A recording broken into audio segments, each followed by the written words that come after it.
তো সকালবেলা উঠে তা আয়ুষ্মানের সাথে একটু খেলা করছিলাম ঘরের ভিতরে।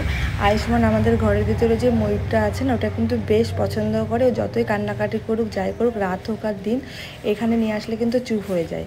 তো এখানে দেখলাম, তারপরে ভাবলাম একটু যাই, একটু দিনের আলোতে একটু ঘুরিয়ে নিয়ে আসি। তো আয়ুষ্মানকে একটু দিনের আলোতে ঘোরাচ্ছিলাম।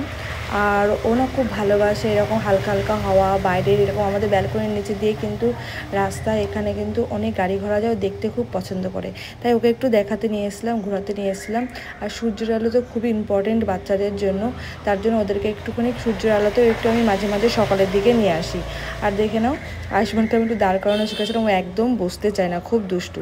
এদিকে তেজস্বীর জন্য আবার খাবার রেডি করে এখানে নিয়ে চলে এসেছি। আয়ুষ্মানকে বললাম, তুমি চুপচাপ করে একটু বসো, হ্যাঁ, শুয়ে থাকো, আমি তেজস্বীকে একটু খাইয়ে নিই। তেজস্বীকে খাওয়ালাম, পুরোপুরি খাবার একদম কমপ্লিট করে না। তারপর দেখি আয়ুষ্মানের চোখে ঘুম ঘুম অবস্থা, তা ওকে একটু ঘুম পাড়িয়ে নিলাম। তা ওই ময়ূরটা দেখিয়ে নেচে নেচে ওকে একটু ঘুম পাড়ালাম। তো ঘুম পাড়ানোর পরে ভাবছি এরপরে কী করবো, ওরা একটু ঘুমালে ভাবছিলাম যে রুটি করতে যাব।